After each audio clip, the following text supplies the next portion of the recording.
पुरुष दयानिधि श्री चरणारविंद। आज आम विश्व प्रलय विषय आलोचना करिबा। आमरे सारा विश्वटी आम जहाँ आखि आगे देखुं दृश्यमान जगत भूपृष्ठ, किंतु विश्व तो पृथ्वी भितर सीमित नुहे। पृथ्वी ग्रह नक्षत्र तारा सूर्य चंद्र इत्यादि सब सौर जगत तथा सौर जगत बाहर जिते नक्षत्र ये सबको लेकिन विश्व जिते दृश्यमान वस्तु विश्व ब्रह्मांड अच्छे सबको लेकिन हूँ विश्व। से विश्व प्रलय विषय आम जाना सत्य कौन विश्व प्रलय हुए। ये विश्व प्रलय विषय आमर आजिकाली वैज्ञानिक माने पृथ्वीर समस्त वैज्ञानिक माने लगी पड़ते प्रमाण खोजार सतरे कौन विश्व प्रलय हुए। से माने प्रमाण करके देखिले जे ये जो विश्वटी आम देखुं ये विश्व दिने ना दिने क्षय हुए। ये विश्व क्षय होगी कौटी जाए कौ जगह रहे से मत विज्ञान मान मत से कहते कौन ना ये विश्व जो प्रलय हुए शेष बेले जा गोटे शक्ति मिसी जाए। सब गुड़ाक जिते दृश्य जगत आम देखुं सब गुड़ाक जो प्रलय हुए जहाँकि गोटे शक्ति मिसे। ये शक्तिटा ना हूँ इंग्राजी रे डार्क एनर्जी अर्थात अंधकार शक्ति। से अंधकार शक्ति कहबार उद्देश्य गोटे अच्छे कौन ना जो शक्ति विषय रे वैज्ञानिक माने किसी जानी पारती नहीं, तार किसी सीमारेखा से माने पाती नहीं कि तार किसी प्रमाण पाती नहीं, ताकू कहुए अंधकार शक्ति। से मैंने किसी प्रमाण पाई ना तेणु ताकू से अंधकार शक्ति बोली कहते। से अंधकार शक्ति द्वारा विश्व जाकि प्रलय होगी मिसे विश्व बोली से कहते प्रसारित होकर सारा विश्व ब्रह्मांड सृष्टि होगी। किंतु भागवत श्री श्री व्यासदेव से भल भाव उल्लेख कर कौन उल्लेख कर द्वादश खंड चतुर्थ अध्याय प्राकृत प्रलय हिसाब से कहते कि व्यासदेव कहते कौन कहते ना से कहते जितेबले पृथ्वी प्रलय हुए। पृथ्वी प्रलय देखा तापर विश्व प्रलय देखा। पृथ्वी जिते प्रलय हुए सेतबेले सांवर्तक नामक सूर्य बा प्रलयकालीन सूर्य आकाश रे उदय हुए केमिति तार उदाहरण मु देउची तमे वर्तमान सुन। ताहला तमे माने ज्योतिष को पचार सी बेले बेले गोटे कथा कहते कौन ना पंचग्रह कूट। पंचग्रह कूट माने पांचटी जाके ग्रह घूरी गुरु आकाश घुरु बुली बुली गोटे दिन आसे से पांचटा जाके एकाठी हो जाती ताकू कहते पंचग्रह कूट। ठीक से जितेबले प्रत्येक तारा विश्व ब्रह्मांड जो नक्षत्र रही प्रत्येक नक्षत्र गोटे गोटे कक्षपथ अच्छी। स्व स्व नक्षत्र माने निर्दिष्ट कक्षपथ रे घूरी बुलुचंती एवं नक्षत्र चारिपटी ग्रह माने कक्षपथ रे घूरी बुलुचंती। सूर्य हूँ आमर गोटे नक्षत्र सी कक्षपथ रे घूरी बुलुची। एमती बुलु बुलु जितेबले 12टी नक्षत्र सौर जगतर निकटवर्ती हेबे सेतेबेले कौन हम ना द्वादश सूर्य आम आकाश रे उदय हेबे। व्यासदेव मत से जो 12टी सूर्य एकाठी आसिक एकत्रित हेबे सेमानकर तेज एते बढ़ीज आमर भूपृष्ठ रे जेतिकी नदी नाल समुद्र अच्छी से सब गुड़ाक सुखीज।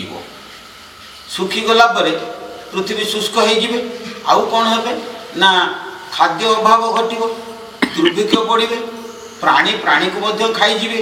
एमती सब खाई सारापर प्राणी आउ उद्भिद देहरु रस सुखीज।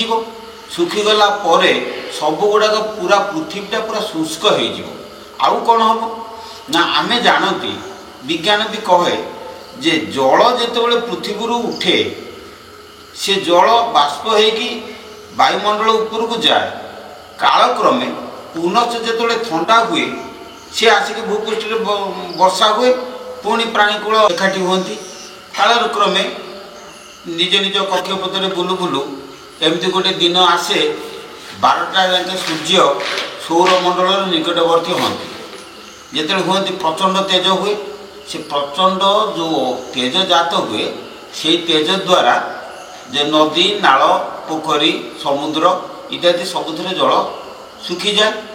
अच्छा आउ कौन हुए ना प्राणी उद्भिद यांक देहरु मध्य जल सुखी जाए। किंतु गोटे कथा आम सूर्य जितेबले सौर मंडल रे आमर वर्तमान जो सूर्य अच्छा सी कौन करती ना सी जिते पोखरी नदी नालू जल शोषण करती सी बाष्प आकार वायुमंडल ऊर्ध्व को जाए सेठी जाकि कालक्रमे जिते पवन बहे से शीतल होगी सी कौन हुए ना टोपा टोपा होकर कौन हुए पड़े भूई पड़े।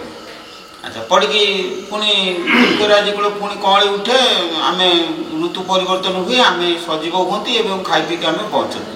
किंतु सांवर्तक सूर्य जितेबले उदय हुए सेतेबेले जो जल शोषण होगी जीव सी आ वर्षण हेनी बारी वर्षण हेनी ना सेठी कहीं ना सेठी शीतल हबार कौन प्रकार चांस ना शीतल हुए ना केवल जल पलि आउ वर्षण हेनी जिते वर्षण नहब कौन हम ना एगुड़ा सब धीरे धीरे धीरे धीरे दग्धीभूत होगी आमर भागवत कहूँ से पृथ्वीटा केमती देखा ना दग्ध गोमय पिंडवत। दग्ध गोमय गोटे गोबर पिंड को आम पोड़ी देला परे जो गुंडा पाउंस हुए सी जो भली प्रकार देखा जाए खाली पाउंस भाई अर्थात पाउंसिया रंग ठीक से बड़ी धूसुरिया रंग सारा पृथ्वी सारा हो जाए होगला कौन हुए ना या सांवर्तक सूर्य धीरे धीरे दूरे जाती कक्षपथ दिन आसे से दूरे पलाती पलैला आउ गोटे बड़ नक्षत्र आसे सांवर्तक अर्थ हूँ प्रलय ताको व्यासदेव देते ना प्रलय कालीन सूर्य अर्थात से सूर्य आसिक प्रलय घटेब। सांवर्तक सूर्य क्या कहती ना आमर जे वैज्ञानिक माने विशेषज्ञ माने आमर जो पृथ्वी रे अछंती से गोटे मत दियंती से मत ना होती निहारिका मतवाद। से निहारिका मत वर्तमान प्रचलित समाज रे लोक मानकर ग्रहण वैज्ञानिक मानकर ग्रहण वैज्ञानिक माने निहारिका मत को ग्रहण कर। निहारिका मत अनुसार कौन हो ना निहारिका मत कहूँ आमर जो सूर्य अतीत दिने बड़ गोटे ग्यासीय पिंड थिला से ग्यासीय पिंड पाखरे से निहारिका नामक तारा आसिक सूर्यर निकटवर्ती हेले कहीं सी कक्षपथ बुलूची ना से निहारिका सूर्य सूर्यंकर हाँ सूर्यंकर निकटवर्ती हेले हो सारापर सूर्य कौन है ना तरंगायित होगी से सब खंड खंड होगी अंश गुड़िक सब छिटिकी पड़ा छिटिकी पड़ला दिन आसला से तारा तारा कक्षपथ विच्युत होगला जो खंड खंड सब छिटिकी पड़ा से सब सूर्य चारिपटे घूरी घूरी घूरी घूरी धीरे धीरे सब शीतल हेले शीतल होगी ना है ग्रह आ उपग्रह पृथ्वी चंद्र बुध इत्यादि जो नवग्रह अच्छा सौरमंडल में ये 9 खंड सृष्टि हेले से पढ़ी जाती किंतु व्यासदेव कहते से निहारिका तारा जितेबले ता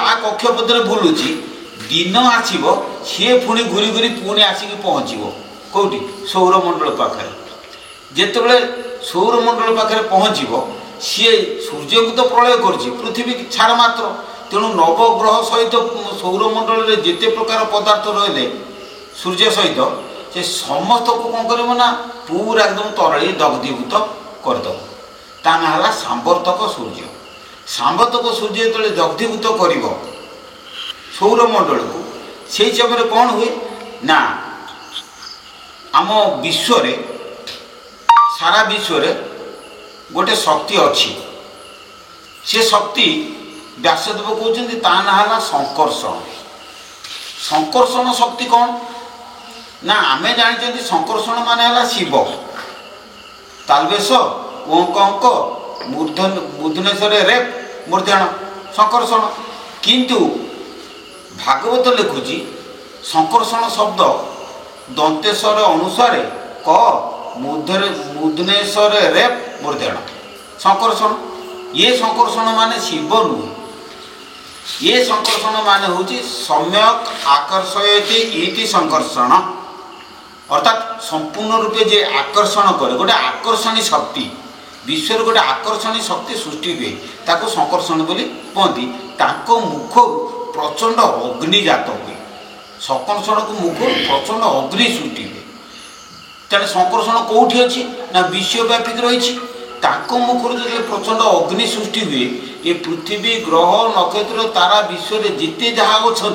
समस्ते दग्धीभूत हो जाती दग्धीभूत है कौन हुए ना भू विवर बोली लिखाई आमर जो भागवत भू विवर अर्थ हो भू अर्थ पृथ्वी विवर अर्थ हो छिद्र पृथ्वी रे छिद्र कौटी आसला ना विज्ञान को दृष्टिकोण आम देखा जे पृथ्वी अणु परमाणु मानकर समष्टि अणु भितर शून्य स्थान अच्छी परमाणु भितर शून्य स्थान अच्छी तेणु जिते विश्व ब्रह्मांड में पदार्थ रहिले भीतर जो अणु परमाणु रहिले ता भीतर से अग्नि सृष्टि हो जाए सृष्टि होगी प्रत्येक अणु परमाणु को आरंभ कर ये समस्त विश्व ब्रह्मांड जिते पदार्थ अच्छी ताकू सी कौन करते ना दग्धीभूत करते संकर्षण मुखर अग्नि सृष्टि हुए यही अग्निटा आमर आउ गोटे तत्व रही विश्व ब्रह्मांड रे जहाँ को वैज्ञानिक माने ग्रहण करती से तत्व ना हूँ बिग बैंग थ्योरी ताकू कहते big bang theory big bang theory कौन जे विश्व अतीत दिने पूरा एकदम माने हॉट कंडीशन रे थिला अग्नि रूप रे थिला तेणु बिग बैंग थ्योरी जो कौन विश्व माने अग्निमय थिला भविष्य रे ये व्यासदेव कथा अनुसार ये हूँ संकर्षण को मुखाग्नि जहाँ प्रलया नल बोलिक आम कहीपर भागवत हिसाब से जो अग्नि द्वारा ये विश्व ब्रह्मांड कौन ना दग्धीभूत हुए जिते विश्व ब्रह्मांड दग्धीभूत हुए कौन हुए किए क्या मिसे केमिटी विश्व प्रलय हुए ना आगे भागवत कहवा विज्ञान कह भागवत कौन पृथ्वी गंध गुण रे लीन हुए गंध जल रे लीन हुए जल रस रे लीन हुए रस अग्नि रे लीन हुए अग्नि रूप रे लीन हुए रूप वायु रे लीन हुए वायु स्पर्श रे लीन हुए स्पर्श आकाश रे लीन हुए आकाश शब्द रे लीन हुए शब्द जहाँकि अहम तत्व रे लीन हुए संकर्षण ठारे मिसी जाए यहाँ हूँ भागवत कथा किंतु से भागवत दृष्टिकोण आम जब विज्ञान दृष्टिकोण देखा से कौन हम ना पृथ्वी कहले पदार्थर कठिन अवस्था जल कहले तरल अवस्था तेज कहले तप्त अवस्था वायु कहले गैसीय अवस्था आकाश कहले शून्य अवस्था तेणु प्रत्येक पदार्थ जितेबले प्रलयानल आसे दग्धीभूत हुए जो अग्नि द्वारा जो दग्धीभूत हुए से कौन हुए ना कठिन तरल परिणत हो जाए प्रत्येक विश्व ब्रह्मांड जिते कठिन वस्तु अच्छी से सब कौन ना तरल परिणत हो जाए तरल पदार्थ बाष्प परिणत हो जाए बाष्प पदार्थ कौन हुए ना ताप शक्ति परिणत हो जाए ताप शक्ति कौन हुए ना आकाश रे मिल जाए शब्द शक्ति परिणत हुए शब्द शक्ति कौन ना आउ पुणी भागवत आउ गोटे भल कथा लिखी जे ताप शक्ति जाकि आकाश में मिसे ना ताप शक्ति मिसे कौटी वायु धीरे मिसे ताप शक्ति केमती वायु धीरे मिसिला देख कहवा कथा हूँ जे ताप द्वारा कठिन तरल तैयारी होची बाष्प पदार्थ तैयारी होची जेतोले बाष्प तैयारी पदार्थ जो बाष्प परिणत होची तार सबू अणु परमाणु गुड़िक परस्पर ठार पृथक हो जाऊँगी सेठी आउ उत्ताप ताप शक्ति लागू ना तेणु सी कही ताप जाकि बाष्प देवे लीन होची किंतु बाष्प जाकि शून्य मिशुची बाष्प सीधा शून्य मिशुची यहाँ वैज्ञानिक मैंने कहते बाष्प जो कणिका गुड़ाक अणु परमाणु कहुए अणु परमाणु गुड़ाक जो भांगी जाती से सी कौन करती ना गोटे शून्य गोटे कणिकार गोटे कणिकार परिणत होती से कणिका ना हूँ ईश्वर कणिका जहाँ इंग्राजी कहते हिग्स बोसोन पीटर हिग्स इंग्लैंडर आम भारतर सत्येंद्रनाथ बोस कलकाटार ये दी जन मिसिक कणिका टी आविष्कार करते भारतीय वैज्ञानिक प्रथम आविष्कार करते पीटर हिग्स 1983 मसीह कहले हाँ यहाँ सत्य यही कथाटा को वैज्ञानिक मान केवे विश्वास करू नथिले जेहेतु तार प्रमाण नाला आखिरिक माने साक्ष्य प्रमाण था 2008 मसीह पृथ्वीर समस्त वैज्ञानिक यही तत्व को प्रमाण करने एकाठी हो सारापर ଏଥିରେ ପ୍ରାୟ ଭାରତର ବହୁତ ବୈଜ୍ଞାନିକ ସେଥିରେ ଥିଲା, କାହିଁକିନା ଯେହେତୁ ଭାରତୀୟ ବୈଜ୍ଞାନିକ ଆବିଷ୍କାର କରିଥିଲେ, ତେଣୁ 27 କିଲୋମିଟର ଲମ୍ବା ମାଟି ତଳେ ଗୋଟେ ସୁଡ଼ଙ୍ଗ ତିଆରି କଲେ। ସୁଡ଼ଙ୍ଗ ତିଆରି କରିକି ଦୁଇଟା ପଜିଟିଭ କଣିକାକୁ ତାକୁ ନେଇକି ଇତ୍ୟାଦି ଇତ୍ୟାଦି, ସେ ତ ବିଜ୍ଞାନ କଥା କରିକି ସେ ପ୍ରମାଣ କରିଦେଲେ ଯେ ବିଶ୍ୱରେ ଗୋଟିଏ କଣିକା ଅଛି, ଯେଉଁ କଣିକା ନାଁ ହେଉଛି ହିଗ୍ସ ବୋସନ୍ ବା ଈଶ୍ୱର କଣିକା। ଏ ଯେତେ ପ୍ରକାର ପଦାର୍ଥ ଆମେ ଦେଖୁଛନ୍ତି, ଯେତେ ଭିନ୍ନ ଭିନ୍ନ ପଦାର୍ଥ ସବୁ ଦେଖୁଛନ୍ତି, ଇଏ ସବୁ ଯାଇକିରି ସେ ଈଶ୍ୱର କଣିକାରେ ପରିଣତ ହେଉଛି। ଈଶ୍ୱର କଣିକା କ'ଣ ହେଉଛି ନା ସିଏ ସଙ୍ଗେ ସଙ୍ଗେ ଦେଖା ଦେଖି ସେ ସ୍ଥିର ନୁହେଁ, ସେ ବିଶ୍ୱବ୍ରହ୍ମାଣ୍ଡ ସ୍ଥିର ନୁହେଁ, ସେ ତ ଅସ୍ଥାୟୀ କଣିକା। ସିଏ କ'ଣ କହିବ ନା ସାଙ୍ଗେ ସାଙ୍ଗେ ସେ ଆଉ ଗୋଟେ କଣିକାକୁ ପରିଣତ ହୁଏ। ତାକୁ ଇଂରାଜୀରେ ତା ନାଁ ହେଉଛି ଭାର୍ଚୁଆଲ୍ ପାର୍ଟିକେଲ୍, ଇଂରାଜୀରେ କହନ୍ତି ବା କ୍ଷଣସ୍ଥାୟୀ କଣିକା। ଭାର୍ଚୁଆଲ୍ ପାର୍ଟିକେଲ୍ ଭାର୍ଚୁଆଲ୍ ଫୋଟନରେ ପରିଣତ ହୁଏ। ଫୋଟନ କହିଲେ ଶକ୍ତି କଣିକା, ଗୋଟେ କ୍ଷଣସ୍ଥାୟୀ ଶକ୍ତି କଣିକାରେ ପରିଣତ ହୁଏ। ସେଇ ଶକ୍ତି କଣିକା କ'ଣ ହୁଏ ନା ମହାଶୂନ୍ୟରେ ଗୋଟେ ସ୍ପନ୍ଦନ ଅବସ୍ଥାରେ ରୁହେ, ତାକୁ ଭାର୍ଚୁଆଲ୍ ଫ୍ଲକ୍ଚୁଏସନ୍ସ ବୋଲି କୁହାଯାଏ, ଅର୍ଥାତ୍ ଅସ୍ଥାୟୀ ସ୍ପନ୍ଦନରେ ସେ ପରିଣତ ହୁଏ। ତା ଅର୍ଥ ସ୍ପନ୍ଦନ ଅର୍ଥ ଶବ୍ଦ।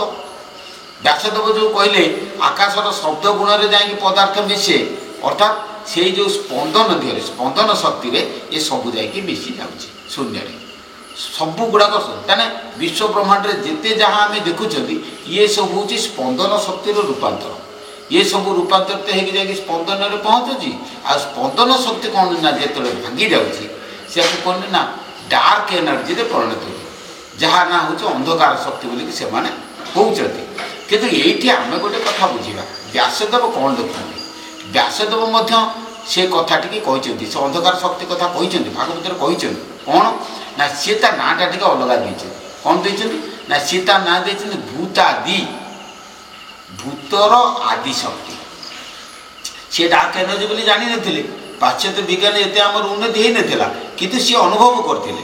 ଅନୁଭବ କରିକି କହିଲେ ଯେ ପ୍ରତ୍ୟେକ ପଦାର୍ଥ ଯାଇକି ଗୋଟେ ଭୂତାଦି ଶକ୍ତିରେ ମିଶୁଛି, ଭୂତର ଆଦି ଶକ୍ତି, ପ୍ରତ୍ୟେକ ପଦାର୍ଥର ମୂଳ ଶକ୍ତି, ଅର୍ଥାତ୍ ଡାର୍କ ଏନର୍ଜି ଯାହାକୁ ବିଜ୍ଞାନମାନେ କହୁଛନ୍ତି। କିନ୍ତୁ ଏଇ ଜାଗାରେ ମୋର ଗୋଟେ ଗବେଷଣା ଅଛି। କ'ଣ ନା ଯେଉଁ ଜାଗାରେ ସେ ପହଞ୍ଚିଲେ ସେଇଠି କ'ଣ ହୁଏ ନା ସେଇଠି ଦୁଇଟା ଶକ୍ତି ରହେ ବିଶ୍ୱ ବ୍ରହ୍ମାଣ୍ଡରେ। ଯେତେବେଳେ ପହଞ୍ଚେ କ'ଣ ନା ଗୋଟିଏ ଅନ୍ଧକାର ଶକ୍ତି, ଗୋଟେ ହେଉଛି ଆଲୋକ ଶକ୍ତି। ଅନ୍ଧକାର ଶକ୍ତି କହିଲେ ବୈଜ୍ଞାନିକ ମାନେ ଯେଉଁ ଡାର୍କ ଏନର୍ଜି କହୁଛନ୍ତି ତାହା ନୁହେଁ। ମୋର କହିବା ହେଉଛି ଯେ ଜଡ଼ ଶକ୍ତିକି ଆମେ କହିବା ଅନ୍ଧକାର ଶକ୍ତି। କାହିଁକି ଜଡ଼ ଶକ୍ତିକୁ ଅନ୍ଧକାର ଶକ୍ତି କହିବା ନା ଜଡ଼ ଶକ୍ତି ଆଉ ଚେତନ ଶକ୍ତି, ଚେତନ ଶକ୍ତିକି ଆମେ କହିବା ଆଲୋକ ଶକ୍ତି।